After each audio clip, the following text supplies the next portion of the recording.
This video is sponsored by InVideo AI, a tool that helps you with scripting, editing, finding relevant footage, and bringing your ideas to life using simple text prompts. Use the link in the description to get started. This is Switzerland, one of the world's most advanced and highly developed free market economies. Switzerland is a landlocked nation located at the convergence point of Western, Central and Southern Europe, surrounded by 5 countries. Its 41,285 km square surface area can be divided into 3 distinct geographical regions: the Swiss Plateau, the Alps and the Jura. The Alps occupy the greater part of the territory, but most of the country's population of 9 million is concentrated on the plateau, which hosts its largest cities and economic centres, including Zurich, Geneva and Basel.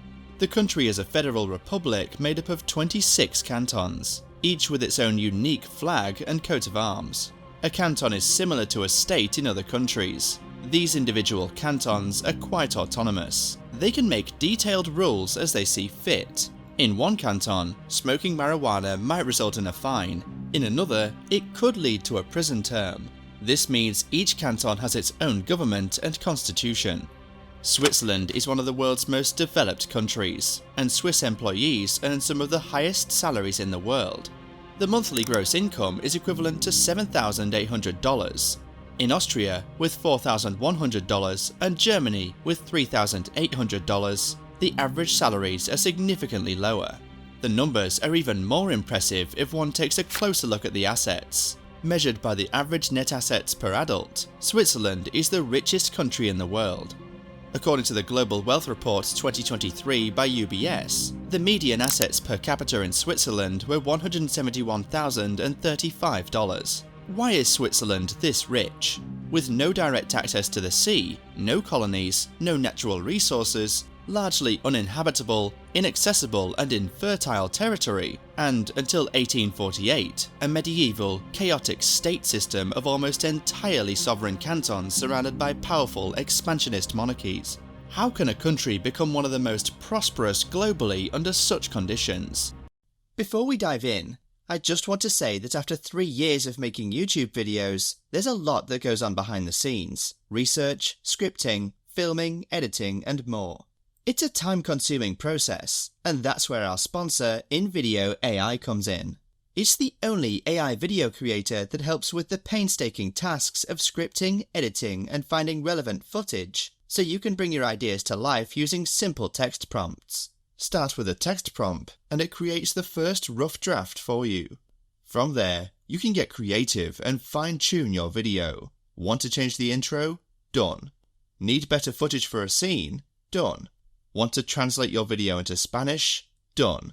The best part, you can clone your voice and have it narrate the video in any language. You can try InVideo AI for free, but if you're serious about video creation, you should consider a paid plan, which starts at just $20 per month. That's the plan I use, and it removes the watermark while giving you access to voice cloning and high-quality stock footage. Just go to the link in the description or scan the QR code, and use my code ECON50 to get twice the number of video generation credits in your first month. Today's wealth was largely amassed in the 19th century. There is no single most important reason for Switzerland's wealth. One reason may be the blue banana. Switzerland is rich today because it has always been a key part of the European urban belt, often referred to as the blue banana. This region, stretching from northern Italy to England, has been the backbone of the European economy for over 1,000 years and remains vital today. The area boasts the highest population density and has been the birthplace of countless inventions. The Blue Banana model, proposed by Frenchman Roger Brunet in 1989, highlights this economically successful corridor that runs through England, Benelux, Western and Southern Germany, and Switzerland to northern Italy. Being part of this dynamic economic region means being involved in an active exchange of ideas and technologies, enabling specialization and division of labor, which in turn fosters innovation and economic growth. Swiss regions such as Basel in pharmaceuticals, Zurich in information technology and banking, and Saint-Gallen in textiles illustrate the long-standing traditions and strengths of this unique global growth region.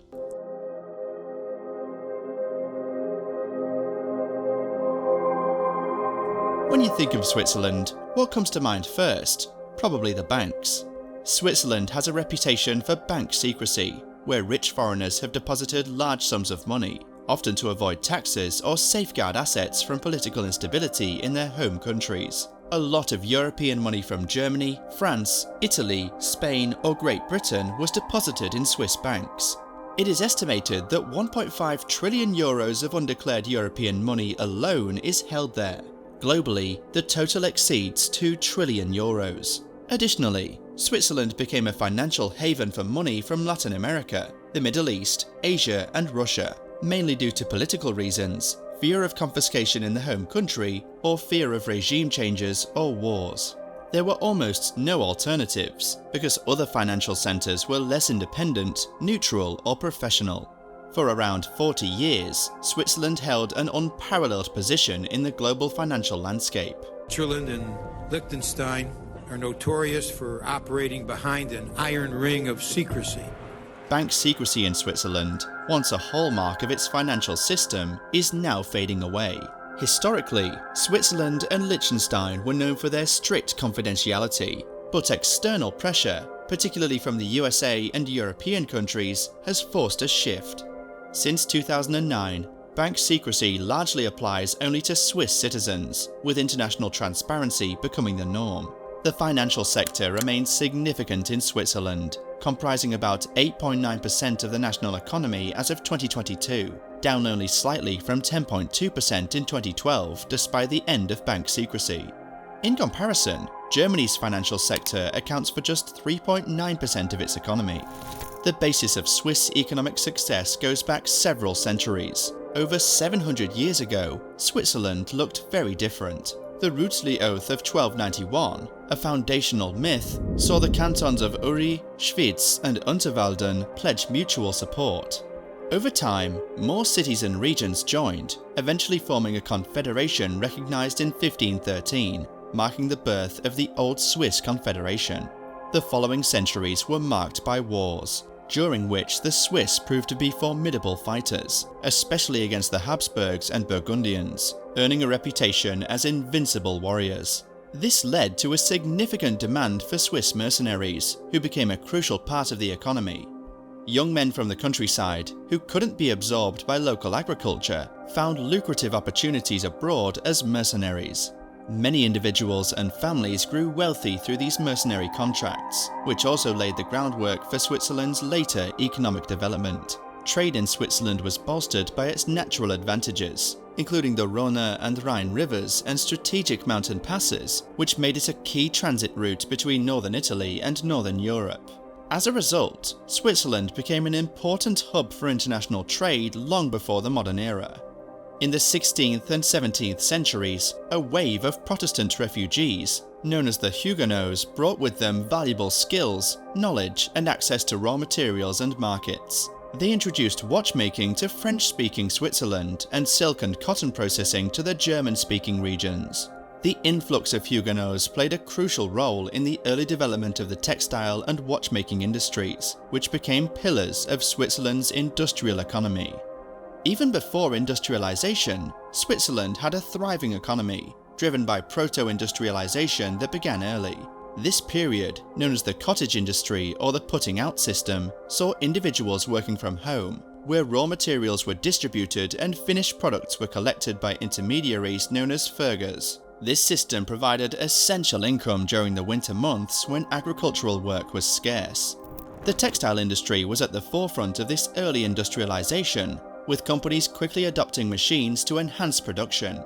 The mechanization of the textile industry led to the emergence of machine manufacturing, which played a significant role in Switzerland's industrial growth.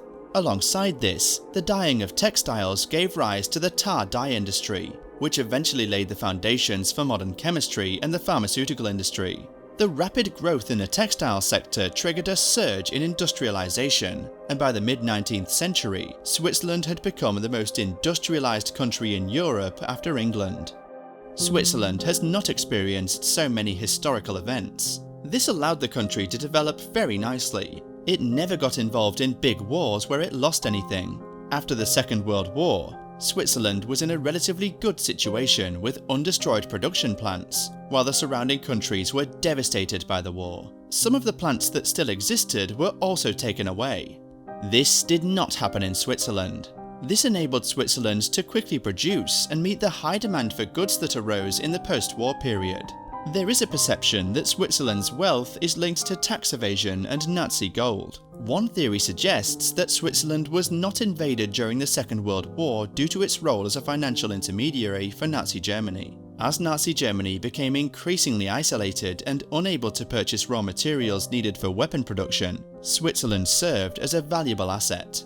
The country exchanged Nazi gold, including looted gold and gold from concentration camps, for Swiss francs. The Swiss National Bank bought nearly $400 million of Nazi gold, worth billions in today's money. In 1996, the Swiss National Bank acknowledged that it had made a profit on its wartime dealings with the German Central Bank, estimating that it gained 20 million Swiss francs. These scandals have affected Switzerland's perception on the international stage. The trade during the Second World War naturally did a lot of damage to Switzerland's reputation. After 1945, Switzerland's reputation was at rock bottom. Through neutrality, aid programs and aid projects, the country worked to shed its image as a profiteer, an effort that was obviously successful. Neutrality was and continues to be a key success factor for Switzerland, along with its direct democracy. Switzerland's direct democracy is unique and one of the special features of the Swiss political system. One of its key aspects is the popular initiative, which allows any Swiss citizen to propose a change. If they can gather 100,000 signatures, the issue is put to a vote. If the people approve it, the parliament must implement the decision. This system acts as a way for the public to voice their concerns and ensures that no major divisions arise, as everyone has a say in the process. Switzerland's strong democracy, international relations stance, and long-standing neutrality contribute to a secure financial landscape. Furthermore, its political stability makes Switzerland a very attractive country for wealth management. In 1874, the country adopted a new, highly progressive constitution that included direct democracy, factory legislation, universal male suffrage, and compulsory education. Teaching methods and courses of study in our schools differ greatly. This diversity, while an inherent strength in a free society, may be confusing. Education played a significant role in Switzerland's development. Compulsory education was introduced relatively early, with free classes available for both boys and girls. This emphasis on education was partly driven by the need for citizens to understand complex issues, as Switzerland regularly votes on important matters. The belief was that ordinary people needed to be educated enough to make informed decisions, understand state affairs, and manage their finances. The highly educated and skilled population has made Switzerland one of the most innovative and competitive nations in the world. In the Global Innovation Index 2023, Switzerland ranks first among the 132 economies for the 13th consecutive year. In the World Competitiveness Ranking, it ranked second after Singapore. However, Switzerland is not the best in programs for processing data or artificial intelligence. In this respect, Switzerland is not at the top. Europe is developing and researching AI as well, but compared to the market power in the USA and Asia, Europe is clearly lagging behind.